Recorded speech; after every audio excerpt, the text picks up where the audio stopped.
Car car car खींच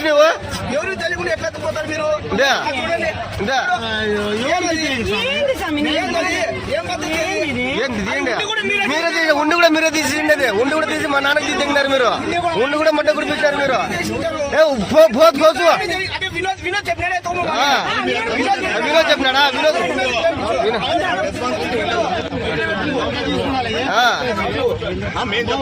లేదాడా చూడే చెప్పాడండి ఏ ఉండి కూడా చూడడానికి నా కొడుకులే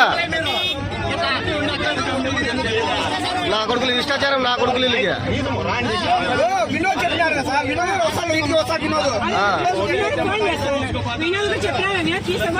కాడు కాడు కాడు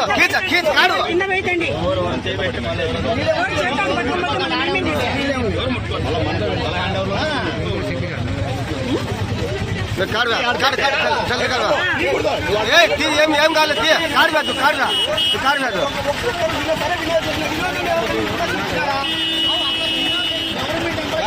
కాడుతూ కాడుతూ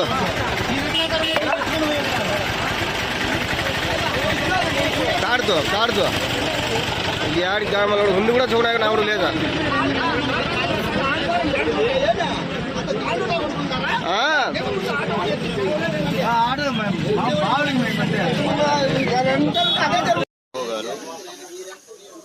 గారు ఆలయం దగ్గరికి వెళ్ళి వాళ్ళ భార్యతో అమ్మవారి వెండి ఆభరణాలు విలువైనటువంటి చీరలు ఎవరికి అధికారులకు కానీ ఎవరికి సమాచారం ఇవ్వకుండా స్థానిక వాసులకు కూడా సమాచారం ఇవ్వకుండా తన భార్యతో వెండి ఆభరణాలు చీరలు ఆటోలో వేసుకొని దారిలో వస్తుండగా మేము ఆలయ దర్శనం కోసం వెళ్తుంటే అక్కడ ఆపి ఏం తీసుకెళ్తున్నారు అని అడగగానే ఎవరికి సమాచారం లేకుండా తీసుకొని పోతున్నాము మేము ఇంటికి తీసుకుపోతున్నాము అని సమాచారం ఇస్తున్నారు.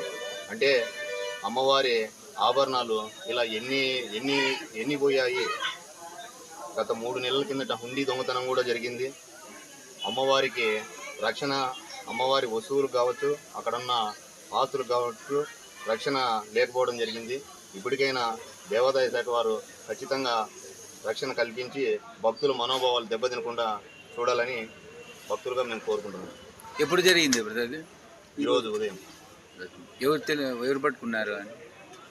భక్తులే. ఏమిట్లా తీసుకుపోతా అన్నారు? ఆటోలో. మీ పేరు? మా పేరు హరికృష్ణ.